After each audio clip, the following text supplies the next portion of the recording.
Welcome to another Coffee with Developers. Today I'm here with Matti Nant, who's the co-founder of Formbricks. And he's one of those courageous people that actually tries to build a product starting in open source and seems to be quite successful with it. So first of all, how are you doing and what is Formbricks? Thanks. Yeah, I'm doing great. Formbricks is an open source survey and experience management solution with a huge focus on self-hostability and privacy first. That's the main reason why we're open source and the niche that we have found for our product. So basically you can run it on-prem or your on devices, so you don't need any cloud provider. What is the platform that you need? Like what technology does it run on? We're mainly a single Next.js server, so you mainly only need Node.js. We provide pre-built Docker images and also like a one-click hosting script. So you just need a bare Ubuntu server. You can just run our script, and then like 2 minutes later, it's up and running. So that is a market that not necessarily was traditionally in an open source space. So is the on-prem and security and privacy thing your selling point there, or is it just like you said, let's go and try if that market is ready for open source as well? Yeah, it kind of developed as our selling point. It mainly just started out as a hobby project. I was building in the like survey ecosystem with my previous company already, and then I thought like, okay, giving like the whole shift towards more privacy, the whole GDPR that came up, I thought open source would be the next step. So I just set up like a survey platform as a hobby project, and it started getting first traction. And then also with having this project online, I met my co-founder. We started working on it more, and then over time, with all the community traction we got, and especially then the first like bigger corporations that started using Formbricks, we realized that privacy first and self-hostability is the niche, because the whole space, especially surveys, there are so many survey tools out there. So you need to have need to find your USP on that. So as the geek who does the things, we're normally really bad at starting to promote it and actually getting people out there. I guess, I mean, with the Octocat behind you, you got help and you got support from GitHub. How did that came around? How did you manage to back that? Like we just applied.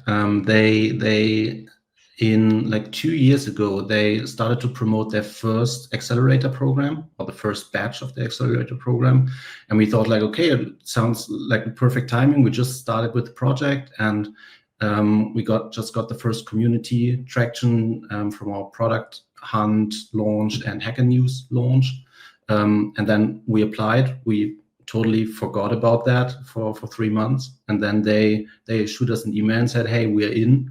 And we were so excited because we just like 2 months ago, we decided to go full time on this, but kind of underestimated how soon we get profitable or find VC money with that. So we were very happy that GitHub wanted to support us, because also the support included $20,000 split between all the maintainers, and then of course meeting all those great people in the GitHub Accelerator cohort. So I guess the biggest impact was getting to know the right people through them, that doors opened for you that you normally would never have opened yourself, or never even knew where the handle was. Right, and also because the whole like open source ecosystem is very diverse. So as an open source project, you have many different options how to proceed with that or with the project. You can say, I just want to maintain a project on the side. It's enough for me as I have a full-time job. But as soon as you want to make this like your full-time job, there are different options. You can rely on sponsorships via GitHub sponsorships and Open Collective, or you can say I build a startup around it. And even if you build a startup, you can either bootstrap it or get VC money. And the GitHub Accelerator helped us to show us also all those different perspectives. They invited every week new guests. We got to talk with the creator of Vue.js, with the founder of Plausible, founder of Sidekick, different VC investors, that helped us like get our own opinion. Because one time, for example, the founder of Plausible said like, don't raise VC money. It's the baddest idea ever. Bootstrap it. And then the next week, a VC investor comes in and tells you the direct opposite. And yeah, getting to know those people, and then also getting those different perspectives and finding your own way of building that was very helpful. What are traps that you think you found, or you got basically that people warned you about that you wouldn't have found otherwise? Like, what are things that you basically, what are things that you heard from other people that tried to do the same thing as you, and that they that completely backfired? As you said, like one of them said, don't do any VC funding. Other people say do VC funding. But are there some danger signs that are offered to anybody who's doing an open source project that are always a bad idea, or is this something that is from project to project differently? I think it's very differently from project to project, but there are some things that are special to open source that you need to, which makes sense to think about beforehand. One thing is like how do you want to manage and communicate with the community? And another thing which is very, very important is what license to choose for the project. And also there are also stories, for example, from Plausible, who in the beginning, like for them, chose the wrong license, and then that kind of backfired. And this learning helped us then to choose for us right license from the beginning on. So what license was that? Was it like MIT that you couldn't use it commercially, and you used a hybrid one, or what were the problems there? So we are currently using AGPL license, or a mix of AGPL and MIT, because we also have parts that are like NPM plugins that you can use in your own node projects, and then they need to be MIT licensed. And for Plausible, they started out with an MIT license, and then an MIT license is a very permissive license. You can essentially, once you find a project on MIT, you can do everything that you want with the code. And then also for Plausible, there were like bad actors who copied their code and like sold it as their own project without any modification. Maybe they changed out the logo or something. And that was something that, especially for a company like Plausible, they don't appreciate the work. They make money from it, and they maybe even like give the whole project a bad reputation. And so they also changed to AGPL, since with AGPL it's a copyleft license. So every time you make modifications to the software, you also need to publish that as AGPL as well. And also for every customer or every user using the software, you need to provide them also with the source code. So it's kind of harder to just steal code and then sell it. And if you sell it, you still need to publish it at AGPL. So the customer needs to decide if they're willing to give you money for that or not. So it feels like a Creative Commons by license that basically you can reuse it, but you have to mention the original creator, and you can also not use it commercially, but only for also free stuff if you want to. So there's all these things. Did you talk to a lawyer about it, or did you read it all up yourself? Is it worthwhile to get a lawyer involved? I think at some point we will get a lawyer for that. But for now, we just talked with other founders in the open source space. I discussed a lot of things with ChatGPT. And so, at the moment, we feel comfortable that our approach works. But I think in the future, when we like have more money or the project grows more, we will likely also consult a lawyer on that.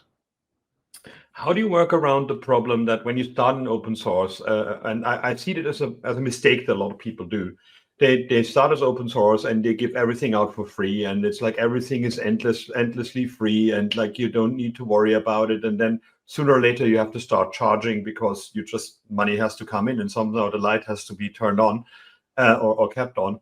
And then they actually lose or aggravate a lot of the community. So how did you handle that one? And is there something that you would have done differently now, or is it still in the honeymoon phase right now that everything is okay? It's definitely a topic which is currently challenging for us. Since over the last 2 years, we've built a software product, which essentially we gave out everything for free. And now we've seen that we need to, get some perspective on getting profitable with the whole project, since we are a team of 6 at the moment, and we're all doing this full time. And also the whole project benefits a lot from us doing this full time and not part time. And it would have been good if in the beginning we have thought more about what should be open, we are following an open core model, what should be included in this open core model, what should be completely free, and what are the premium features on top. Since we've now realized that there are a few features that are, for example, like a single sign-on, SSO. This is a feature that most hobby users don't care about, but a lot of enterprises care about, and those enterprises are willing to pay money for that. But now it's kind of hard to tell the community, okay, sorry, we just we reconsidered. We now remove SSO from the free version. We are currently we're trying to manage those things, but we will also in the next few releases see how this turns out, as we are now planning to move this to the enterprise side. But yeah, it would definitely help in the beginning to be very clear about your vision, where the project should go, and think about how would you like to monetize that? Is it solely on software as a service? Would you like to follow an open core model? Would you like to charge for support? How do you want to build a sustainable project business out of that? And then follow these guidelines from the beginning on. That's definitely something we could have done better, but I think we are still so early that we can correct in a way and try to give the existing users all the features that they currently have, but maybe see if for future users, for future companies that are using Formbricks, we might have a different feature set for them. So I guess doing a triaging or doing a brainstorming on which clients are going to come in the future, thinking that SSO is obviously a feature that enterprises would like more than others. So I think that that's something to consider, who do you want your product to use, how, and what can you charge for in these kind of environments? Because I mean, the enterprise usage of unknown open source projects are not a thing that are happening anytime soon, unless they're also fully controlled. And I think with the SaaS, it would be easier. If you would do the hosting, because then you can say okay, for that much traffic, it's free. For that much traffic, it becomes payable. But as your unique identifier is that you can host it yourself, you cannot see any of the traffic stuff and any of the user numbers. So that's kind of a no-go in this area. So it's interesting to see. One other thing, of course, that I found really frustrating working in open source in Microsoft is that we created open source projects and then we had hardly any outside contribution. And I think the reason was that, first of all, they thought why should I work for free for Microsoft? Or a lot of people were like, hey, this is Microsoft. I'm not good enough to actually compete with the people anyways. And it was really frustrating for me internally because I had a team of 4 people and people expected Microsoft to have engineers sitting around that do nothing, that just wait for a thing to do. And that's not the case. You had to fight for every single engineer to get onto your project as well. And especially if it's a non-profitable project for a company like Microsoft, it was really tricky to get internal people as well. So do you have any outside contribution already, or is this mostly a thing that the 6 of you are putting together? Because that's another bit that people put effort in from the outside, and then when you start making money with it, it would just be fair to do some share of that. And how would you do that? So we have and had outside contributions from day one, and that's one thing that I really loved about starting up in open source. Since with like closed source software as a service, it's always a struggle to like get your first customer, get some feedback, and work on improve on that. But with open source, it was like, even with the hobby project I just put out and didn't really do any promotion or didn't really post it anywhere. People found it on GitHub.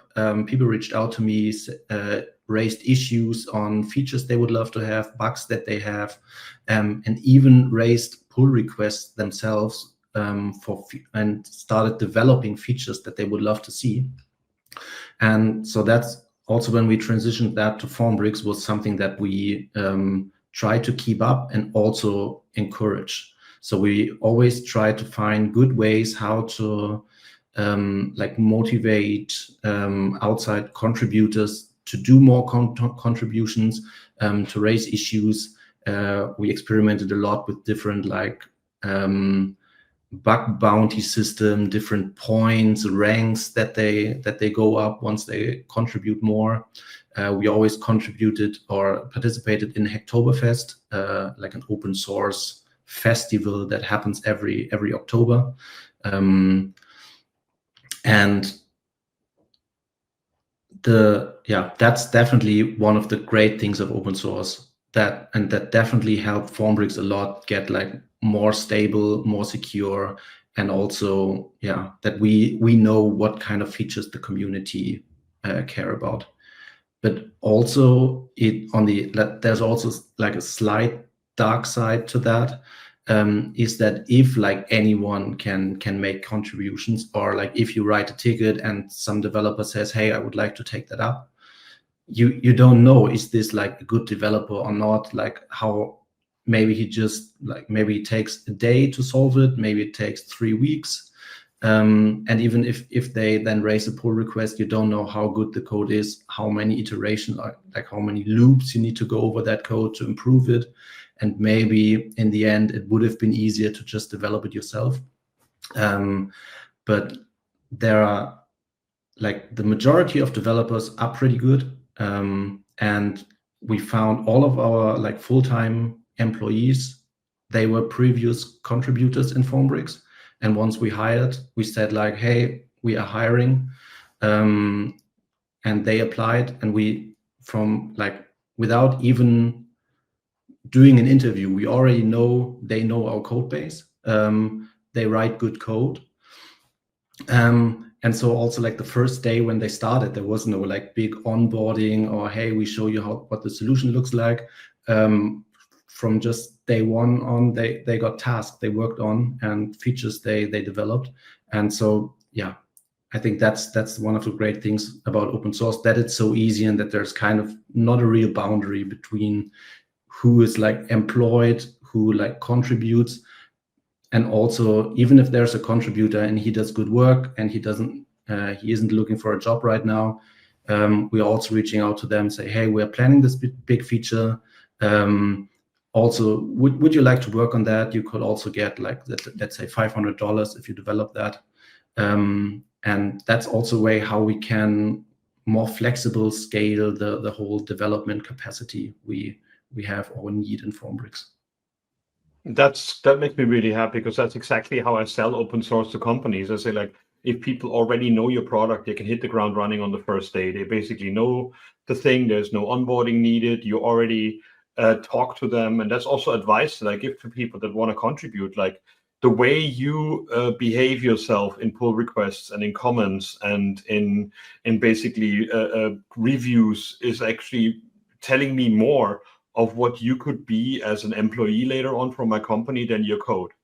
Like, the code quality is of course important, but it's actually more important how you embrace the whole idea of a iterative approach and like getting feedback and sometimes changing your mind as well, of like, this is how it's supposed to be done, rather than like the rest of the project is written this way. No, you cannot put React into it because we don't need it yet kind of attitude. So I think that's something that is really exciting me, that it works for you. One thing I found is that a lot of people underestimate the amount of like community management that you have to do. and like pull requests and issues. And I mean, in my case, with a huge project in a large company, of course, there was 90% spam. There was like lots and lots of issues that were filed that were unreadable, or were like people trying to get malware in, or people trying to get like their promoting their stuff in. And I think that's a big issue. And the XZ backdoor showed that it can even be a long thing, that people are a great maintainer for a year and then they put malware into your project and you actually don't see it. So do you have somebody in community management already, or is it still in the case where it's not that much coming in that it's not really worthwhile doing that investment yet? I would phrase it differently. Like, we're such a small team where we benefit a lot of doing it, or we benefit a lot by doing it ourselves. If we would, like for me, it is very helpful to get in touch with all the people trying out Formbricks, try to host that, maybe run into issues with that, talk about the features that they would love to see in Formbricks. Since that's then the knowledge I could use to improve the product. If someone else would do it, it would, like, they can still write it down, but this would open up a completely new process. And at the moment, we don't have so much or like too much community engagement. It piles up if you don't do it regularly, but at the moment we do this like every day. We have also community duty in our team, like every week we rotate like who is responsible for the community. So every developer also gets in touch with the customers, get to know where the issues are at the moment.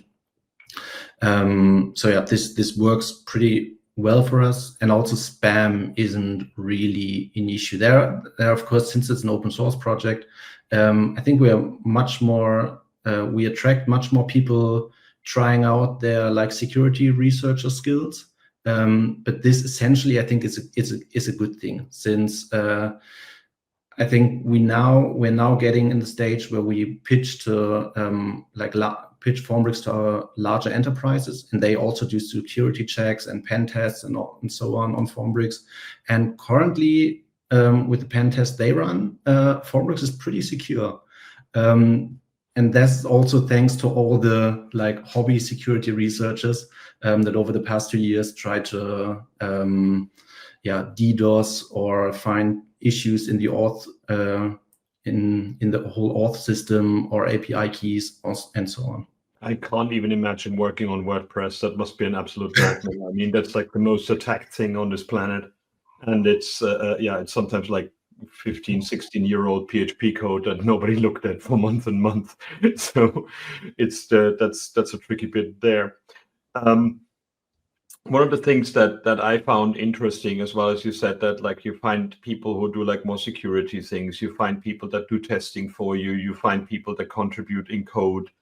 What would you say is a great opportunity for anybody who wants to get started in open source to contribute at a project like yours? What are the things that are most appreciated? I guess, of course, submitting code is a great thing, but what are things that you will spend a lot of time on that you would love the community to take off your hands? So like when you start to contribute, like also giving a star on GitHub, I think it's the first level of contributing, since also the whole star metric is something that like it's like when somebody's very happy about 500 likes on Facebook, if people still use Facebook. It's the same with GitHub. You kind of can, as an open source project, brag about how many stars you have, and this also helps the whole system or the whole project mature and track or get attention. But then I think the most important thing would be writing issues and also finding bugs. This isn't so hard, and GitHub has this like great process, standardized process, how to report bugs, how to write them down. And I think, yeah, that's the ones that helps us the most, because of course we try to keep the system bug free, but as a small team, and also in software projects in general, I think it's not possible to have no bugs at all. So this is mostly much more valuable for us than writing a pull request for a new feature. And I think but then the second level of contributing is finding a bug and then fixing it yourself. So that's then that would be my dream. Like when I see in the morning somebody open an issue for a bug, and as the first comment they say like, okay, I fixed that in that PR, and then I look at the PR and merge it, and I don't really need to care about that bug anymore. That's I think the dream of an open source maintainer.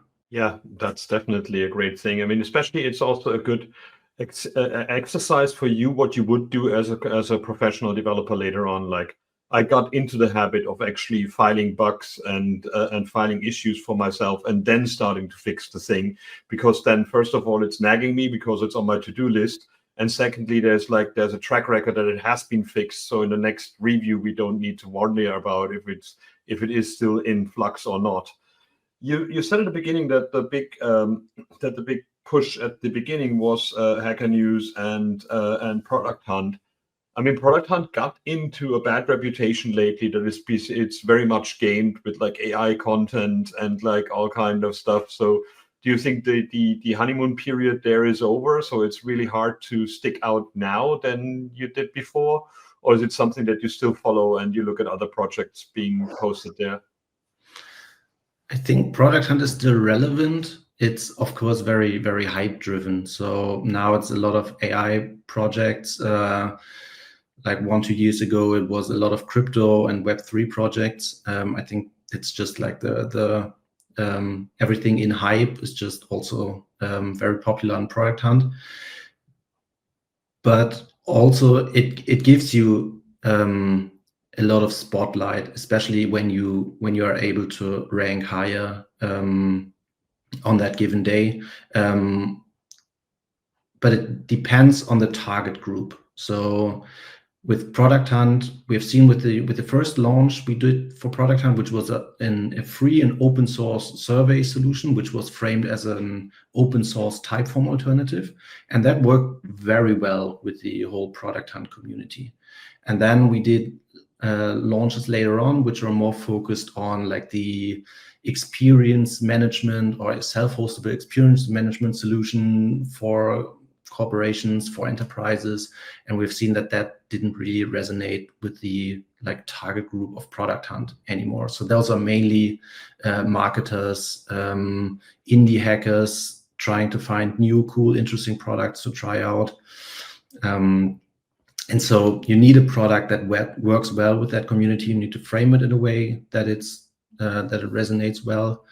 But I still think it's a good way to get attention from all sides. Also, every time we do a Product Hunt launch, VCs reach out to us. So it's also a platform they scan to see what kind of new, interesting startups pop up.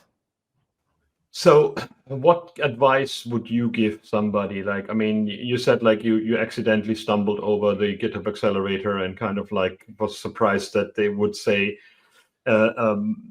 was it something that you would advise people to do? Is it something where you think it's going to be harder for people to get into? But what kind of homework can people do to actually get easier into that kind of world? Is it something that the product needs to have like a good pitch deck, or is it more like a being open to communication with people? How hard was it to get into, and what would you think makes it easier for people to get into these kind of environments now?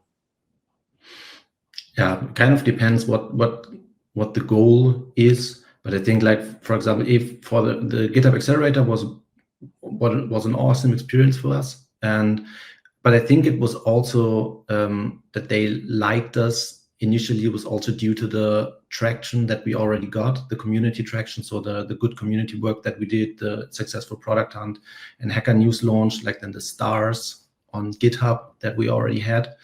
But of course, we tried to apply it for it. We could have also said, yeah, that's mainly for more mature products. Also one like Nux.js, for example, was one of the projects that were also part of that accelerator batch.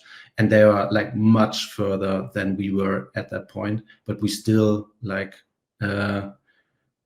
were like confident that maybe we can get in. So like the big advice I think would be to just like try to get out of your comfort zone, apply for the things that you think matters, and also like just try to get in touch with like-minded people. Like for us in open source projects, get in touch with more other open source founders and open source projects. They are also very open to communicate. The same is true for like other developers, other like contributors, companies, startups, whatever you build.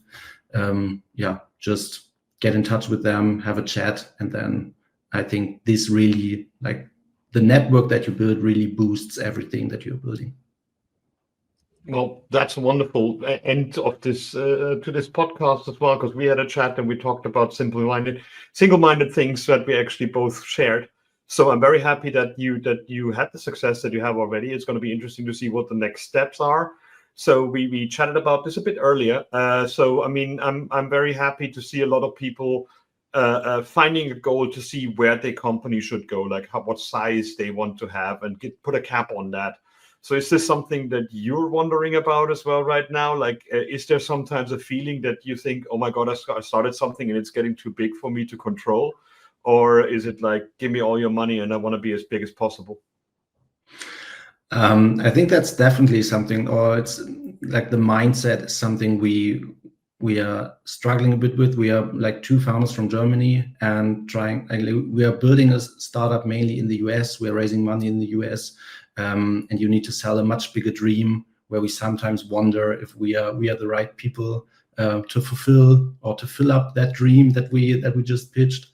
But yeah, we started going down that route.